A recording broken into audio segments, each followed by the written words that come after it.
It's about that. It's about that single mother that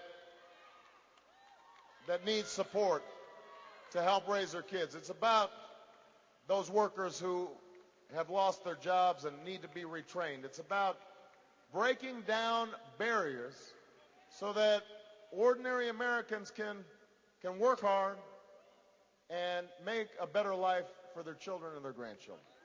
That's what this campaign is about.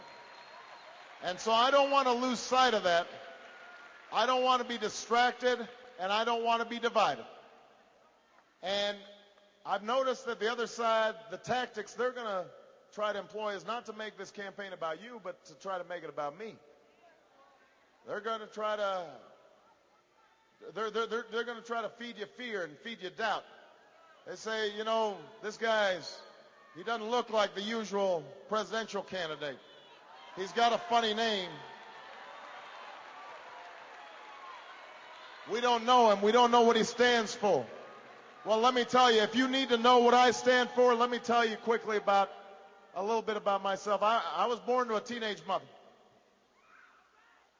And my father left when I was 2, so I was raised by a single mom and my grandparents. And my grandparents had been born in small towns in Kansas during the Great Depression. And they didn't have a lot growing up.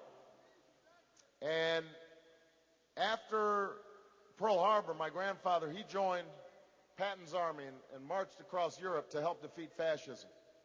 And my grandmother stayed back, and she worked on a bomber assembly line, even while she was raising my mother, this new baby.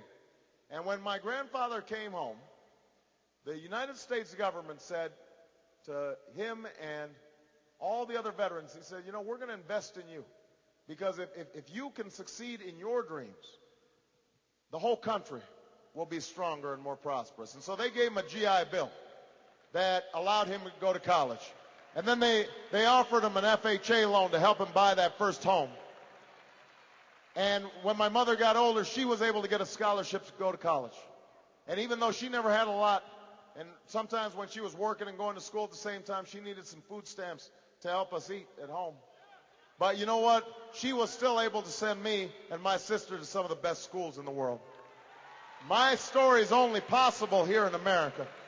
The same is true for Michelle, my wife's story. Her dad had multiple sclerosis. He had walkers by the time he was 35 years old. He never missed a day of work, never went to college, but worked as a shift worker. And on that one salary, he was able to support a family of 4, raise 2 unbelievable kids, send them to the best schools in the world. And when he passed away, he could leave behind a pension for his wife and some sense of security. That's what the American dream is all about. That is my story. That is your story. So if people ask you, why am I running?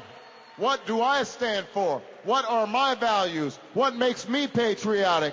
It's that belief that here in America, if you are willing to try, you can make it. And that we are all in it together. That we're not on our own. That all of us are going to rise up together, or we're all going to fall together. That's the choice we've got in this election. That's what I'm fighting for. That's why you're here. And if you will work with me and stand up for me and vote for me, then I promise you, we will not just win Florida, we will win this general election, and you and I together, we're going to change this country and change the world. Thank you, Tampa. God bless you.